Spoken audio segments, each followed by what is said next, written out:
మాన్యులు పెద్దలు, భారత మాజీ ఉపరాష్ట్రపతి, తెలుగుతనానికి నిలువెత్తు నిదర్శనం, అలుపెరుగని గళం శ్రీ వెంకయ్యనాయుడు గారిని ప్రసంగించవలసిందే కోరుతున్నాను.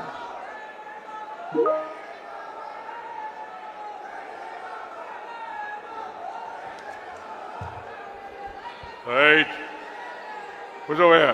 రే బాబు, రే కూర్చో.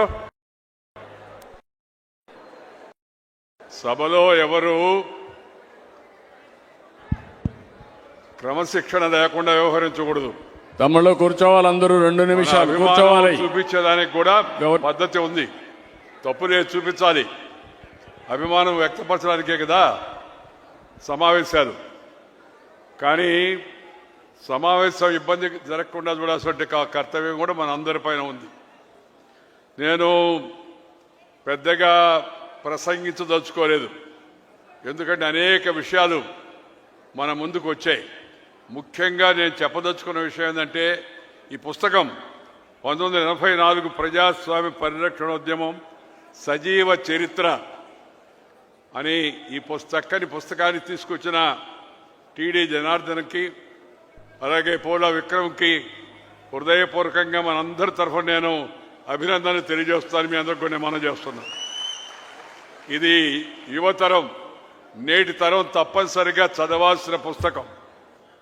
ప్రజాస్వామ్యం ఏ విధంగా హత్య చేయబడింది, ప్రజల ఉద్యమం కారణంగా ఎలా నిరంకుశ శక్తులు మళ్ళా తరవంచాల్సిన పరిస్థితి వచ్చింది, తర్వాత తిరిగి మళ్ళా ప్రజాస్వామ్యానికి ఎలా విజయం వచ్చిందనే విషయాలన్నీ ఈ పుస్తకం ద్వారా మనకు తెలుస్తాయి.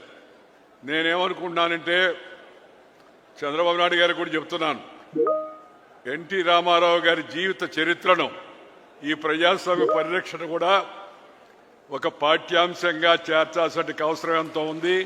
కొత్త తరం, యువతరం ఆయన జీవితాన్ని తెలుసుకోవాల్సిన అవసరం ఎంతో ఉంది. మహనీయులు ఎందరో ఉన్నారు పెద్దవాళ్ళు, వాళ్ళ జీవిత చరిత్ర కూడా మనం కొన్ని తెలుసుకున్నాం. ఆ ఇంగ్లీష్ వాళ్ళు పోతూ పోతూ వాళ్ళ భాషను మనపై రుద్దిపోయినందువల్ల వాళ్ళ చరిత్రను కూడా మనపై రుద్దారు. రాబర్ట్ క్లైవ్ ది గ్రేట్ అని, అలెగ్జాండర్ ది గ్రేట్ అని, ప్రపంచాన్ని దోసుకున్నందుకు గ్రేట్ ఎట్ అవుతాడు. కానీ మన వాళ్ళ చరిత్రను, మన మహనీయుల చరిత్రను, మన అల్లూరి సీతారామరాజు, మన వీరపాండే కట్టబొమ్మన్, లేదా మన యొక్క రాణి రుద్రమ్మ, ఇలాంటి వాళ్ళ యొక్క చరిత్రను తగినంతగా తీసుకురాలేదు.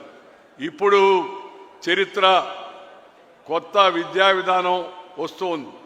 చరిత్ర రాసేవాళ్ళు ఈ పాఠ్యాంశాల్లో ఒక భాగంగా శ్రీ నందమూరి తారక రామారావు గారి జీవిత చరిత్ర, వివిధ పార్శ్వాలు, అలాగే ఈ ప్రజాస్వామ్యానికి జరిగినట్టు యొక్క ఆ హత్యాకాండ, ఎలా ప్రజా ఉద్యమం ద్వారా తిరిగి మళ్ళా రామారావు గారు ముఖ్యమంత్రి అనే విషయాన్ని కూడా యువతరం తెలుసుకోవాల్సి ఉంది. ఎందుకంటే ప్రజాస్వామ్యాన్ని పరిరక్షించుకోవాల్సింది, దాన్ని ముందుకు తీసుకెళ్లాల్సింది వాళ్ళు. దేశ రాజకీయాలు మలుపు తిప్పిన సజీవ చరిత్ర 1984 ప్రజాస్వామ్య పరిరక్షణ ఉద్యమం పుస్తకావిష్కరణ కార్యక్రమంలో ముఖ్యమంత్రి గారితో, త్రిపుర గవర్నర్ గారితో, అలాగే మన స్పీకర్ గారితో, అలాగే మన వెంకటనారాయణ గారితో, ఇంకా అనేక మందితో కలిసి ఈ కార్యక్రమంలో పాల్గొనడం చాలా సంతోషంగా ఉంది.